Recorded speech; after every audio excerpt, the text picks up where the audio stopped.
হানি flyover নির্মাণে হাজার কোটি টাকা লোপাটের অভিযোগ উঠেছে ওরিয়ন ইনফ্রাস্ট্রাকচারের চেয়ারম্যান ওবায়দুল করিমের বিরুদ্ধে। শুধু তাই নয়, নির্মাণ ব্যয় দেখিয়ে ব্যাংক থেকে মোটা অঙ্কের ঋণ নিয়েও দেননি ফেরত। রাজনৈতিক দাপট খাটিয়ে দেশ ছাড়া করেছেন প্রধান নির্মাতা প্রতিষ্ঠান বেলহাসাকেও। জালজালিয়াতির মাধ্যমে বাগিয়ে নিয়েছেন পুরো কোম্পানির নিয়ন্ত্রণ। বিস্তারিত নাইম কামালের বিশেষ রিপোর্টে ক্যামেরা ছিলেন বাবুল। যাত্রাবাড়ী গুলিস্তান ফ্লাইওভার প্রকল্পের কাজ শুরু হয় 2009 সালে। দরপত্রের শর্ত অনুযায়ী কাজ পায় দুবাই ভিত্তিক প্রতিষ্ঠান বেলহাসা ও একম। চুক্তি অনুযায়ী একমের 80% মালিক বেলহাসা হলেও ওবায়দুল করিম প্রতারণার আশ্রয় নিয়ে প্রায় সব শেয়ার নিজের ও পরিবারের সদস্যদের নামে করে নেন। ভুয়া চুক্তির মাধ্যমে কোম্পানিটির রেজিস্ট্রেশনও করে নেন নিজের নামে। 2011 সালের 28 নভেম্বর বেলহাসা একম জেবি অ্যান্ড অ্যাসোসিয়েটের নাম পরিবর্তন করে নামকরণ করা হয় ওরিয়ন ইনফ্রাস্ট্রাকচার। এজিএম ছাড়াই কোম্পানি থেকে বের করে দেওয়া হয় বেলহাসার প্রধান অংশীদার মাজেদ বেলহাসা ও পার্টনার মুজিবুল হককে। জাল রেজুলেশন দিয়ে সেখানে বেলহাসাকে বঞ্চিত করেছে এবং তার শেয়ার কমিয়ে এনেছে। শুরুতে প্রকল্পের ব্যয় 670 কোটি টাকা ধরা হলেও তৎকালীন প্রকল্প পরিচালক আশিকুর রহমান ও ঢাকা সিটি কর্পোরেশনের যোগসাজশে ব্যয় বাড়িয়ে 2378 কোটি টাকা নির্ধারণ করা হয়। এ সময় প্রতারণা করে ওবায়দুল করিম বিভিন্ন ব্যাংক থেকে 10% সুদে 600 কোটি টাকা সংগ্রহ করেন।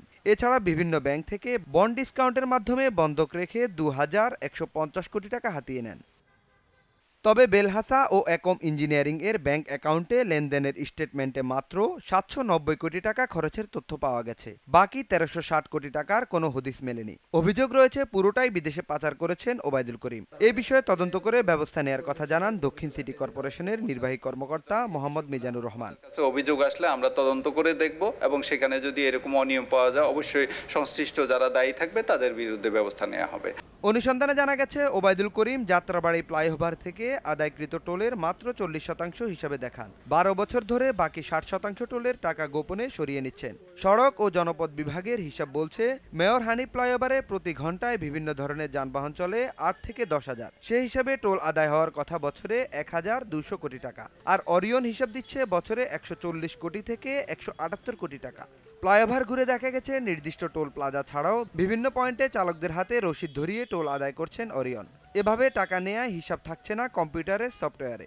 আমরা এইমাত্র হানি ফ্লাইওভার দিয়ে গুলিস্তানের দিকে যাচ্ছি, যেখানে টোল দেওয়া হয় সেই টোলের জায়গায় মেশিন থেকে যে রিসিপ্টটি বের হওয়ার কথা আমাদেরকে দেওয়ার কথা, সেখানে আমাদেরকে কিন্তু একটি হাতে রিসিপ্ট ধরিয়ে দেওয়া হয়েছে, যেটি কিন্তু পথে একজন দাঁড়িয়ে জড়ি থেকে কিন্তু আমাদের হাতে ধরিয়ে দেওয়া হয়েছে। ডিএসসিসি প্রধান নির্বাহী কর্মকর্তা বলছেন বিষয়টি নিয়ে সতর্ক করা হয়েছে ওরিয়নকে।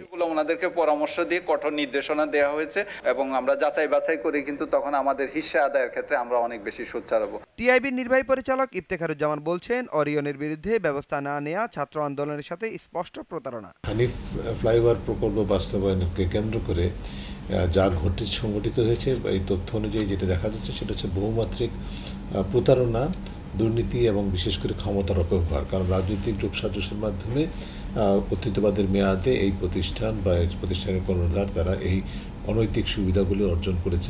এ বিষয়ে জানতে বারবার যোগাযোগের চেষ্টা করা হলেও পলাতক থাকায় যোগাযোগ করা সম্ভব হয়নি অভিযুক্ত ওবায়দুল করিমের সাথে। অরিয়নের সাথে যোগাযোগ করা হলেও মন্তব্য করতে রাজি হননি কোনো কর্মকর্তা। Naim Kamal, GTV news, Dhaka.